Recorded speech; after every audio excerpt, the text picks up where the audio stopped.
আসসালামু আলাইকুম। কেমন আছেন সবাই? আশা করি আল্লাহর রহমতে আপনারা সবাই ভালো আছেন। আজ আমি আপনাদের মাঝে একটি ভর্তি বিজ্ঞপ্তি পোস্টার ডিজাইন শেয়ার করব এবং কিভাবে পোস্টার ডিজাইনটি কাস্টমাইজ করতে হয় সেটি দেখিয়ে দেব। আপনি যদি আমার চ্যানেলের নতুন দর্শক হয়ে থাকেন, অবশ্যই চ্যানেলটি সাবস্ক্রাইব করবেন এবং পাশে থাকা বেল বাটনটিতে ক্লিক করে নোটিফিকেশন অন করে দিবেন। ভিডিওতে 4টি ধাপে পাসওয়ার্ড দেখানো হয়েছে। সম্পূর্ণ ভিডিও দেখে পাসওয়ার্ড সংগ্রহ করুন। তো চলুন শুরু করা যাক।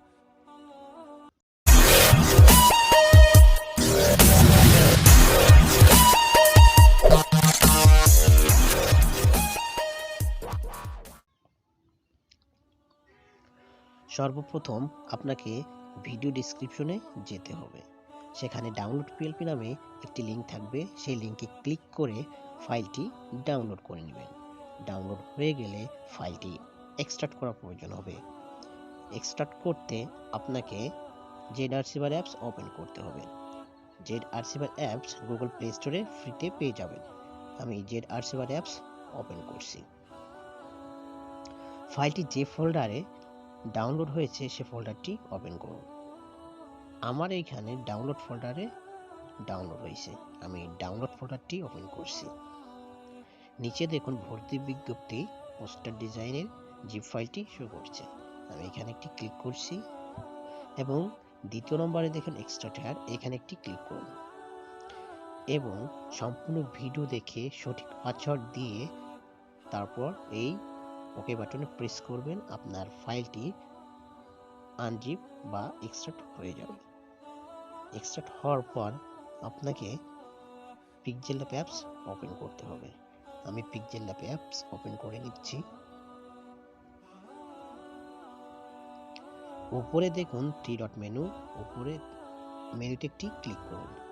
নিচে দেখুন open.plp ফাইল, এখানে একটি ক্লিক করুন এবং সবার উপরে দেখুন সাদা আইকনে .plp নামে একটি আইকন, ওখানে ক্লিক করুন।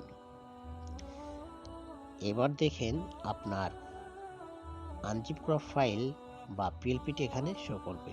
আপনি ফাইলটি এখানে অ্যাড করে নেবেন। আমি এখানে ওপেন অ্যান্ড অ্যাডে ক্লিক করছি। এবার আপনার কাঙ্ক্ষিত ডিজাইনটি PixelLab-এ শো করবে। উপরে দেখুন 3 ডট মেনু। আপনি এইখানে মাদ্রাসা, তারিখ, পরীক্ষা সম্পূর্ণভাবে কাস্টমাইজ করে নিতে পারবেন। এইখানে দেখুন সবগুলো লেয়ার লক করা আছে।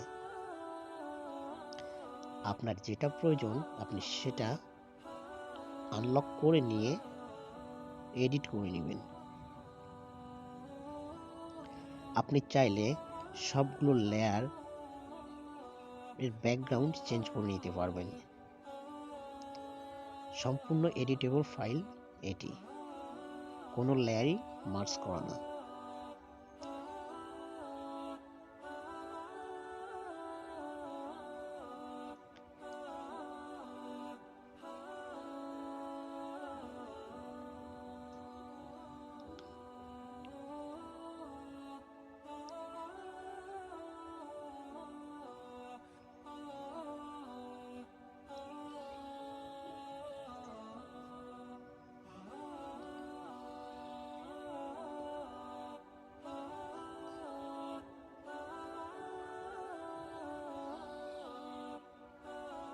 আপনি চাইলে মাদ্রাসার নাম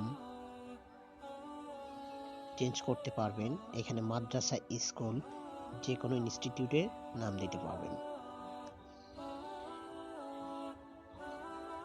এবং সম্পূর্ণভাবে আপনার ডিজাইনটি কাস্টমাইজ করা হয়ে গেলে উপরে দেখুন সেভ মেনুতে একটি ক্লিক করুন এবং নিচে দেখুন সেভ অ্যাজ ইমেজ, এখানে একটি ক্লিক করুন। আপনি যদি ডিজাইনটি প্রিন্ট করতে চান অবশ্যই আপনাকে জেপিজি এর জায়গায় পিএনজি ফরম্যাট করতে হবে এবং যে ডিফল্ট সাইজ আছে এটি দিয়েই সেভ করে নেবেন। আর আপনি যদি কোনো সোশ্যাল মিডিয়াতে পোস্ট করতে চান ডিফল্ট দিয়ে এইখানে কাস্টম সাইজের এখানে আরটা দিবেন অথবা ডিফল্ট দিয়ে সেভ করে সোশ্যাল মিডিয়াতে পোস্ট করে নেবেন। তো তো এই ছিল আমার আজকের ভিডিও। ভিডিওটি ভালো লাগলে অবশ্যই লাইক, শেয়ার অ্যান্ড কমেন্ট করবেন, এবং পরবর্তী ভিডিওতে কোন টপিকে ভিডিও চান সেটি কমেন্টে প্লিজ জানিয়ে দেবেন। আসসালামু আলাইকুম।